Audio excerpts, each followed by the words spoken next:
Hello everybody, this is Hybrid, and today I'll be reviewing Nightwing issue number 11. So I'm really looking forward to this issue, and I'm wishing for good stuff to come with it. And we basically start off where issue number 10 left off with Paragon, the guy there with the kind of Whiplash-esque lightning whips, and then the Republic of Tomorrow, which are the people surrounding him. So anyways, they fight Nightwing a bit. Nightwing, he has his own kind of electrical weaponry, sorry. Whatever they throw at him, I'm pretty sure he's going to throw something back that might hurt even more. And if you look at the background, he's doing a lot of damage. So anyways, they're fighting. He's outnumbered, he knows it, and he needs to find a way to distract them. He sends out a kind of sonic. Nightwing's obviously, he's protected to a degree because he has ear dampeners. But the other people, not so much. As you can see, they are in pain.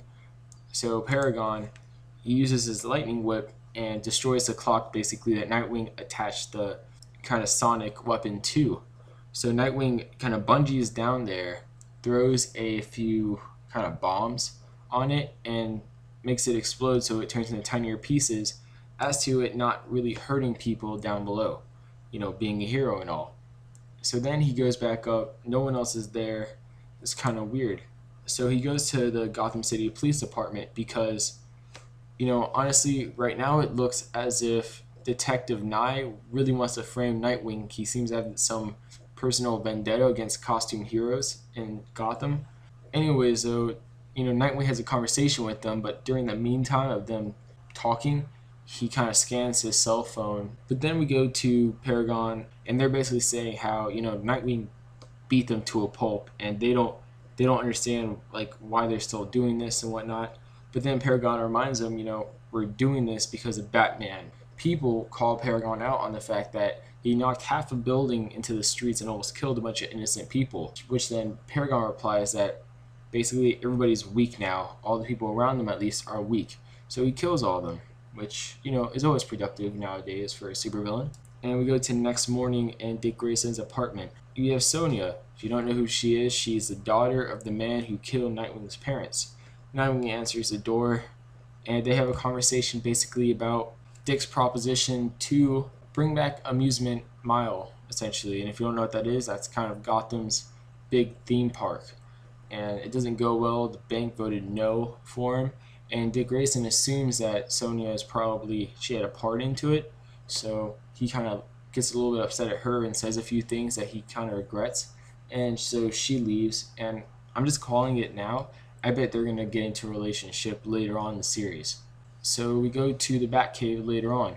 Nightwing is doing some research essentially on Detective Nye, or not Detective Nye exactly, but Detective Nye on the Stray Horns as well, and the Republic of Tomorrow. He talks to Damian for a while, who I still hate with the passion.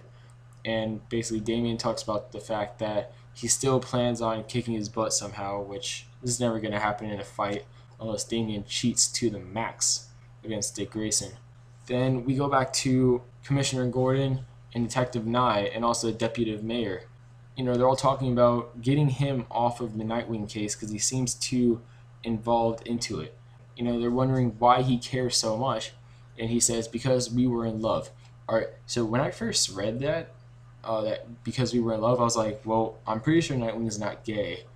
And if they do say Nightwing is bisexual, I am going to flip out because that's just crazy. Like, I know DC is trying to be all for everybody and whatnot, but that's kind of pushing it.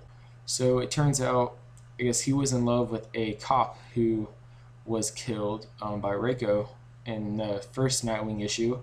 So I'm kind of I like how they really tied it all together. During Nightwing and Damian's talk, Nightwing pieces together who, I guess, not who killed the brothers. So then we go to Detective Nye's apartment, and he's kind of, I guess, looking at a picture of him and Chris, who is the cop that died that he was in love with. And then we see behind them Paragon, who I guess is presumably about to kidnap him or kill him.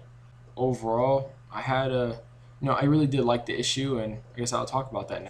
Okay, so for art, I give it a 4. For plot, I give it a 4. For writing, I give it a 4.5. For characters, a 5. And for enjoyment, a 9, which overall brings it to about an 88%. And all I really have to say about this issue is it was a really great issue, another fine addition to the Nightwing comics so far. I like how they tie something in as basically as small as a random cop dying into a much bigger thing, and I like how basically they didn't just leave that as some random killing, because when you think about it, whenever a cop dies, that's a loved one dying. That's someone's son, father, uncle, brother, etc. So I like how they showed maybe a kind of after effect of the cop dying. Another thing I like is how the villain Paragon, it seems like a character that has a somewhat a history with the Bat family, possibly, considering how much he really seems to hate Batman and the other Bat family members. So I'd like to see the origin of him in later issues, and maybe him fighting Batman in a Batman issue as well, as it seems that obviously his vendetta is mainly against Batman and not Nightwing. Overall, I really did like this issue. So like I said before, 88%. This is Hybrid. Subscribe to my channel, especially if you want to be a part of the subscriber contest, getting yourself a free comic. Also, like the video if you liked it, and comment below on your thoughts on the Nightwing series so far, this comic in particular, any common comic recommendations for me to read and review later on, and anything else. So yeah, this is Hybrid, and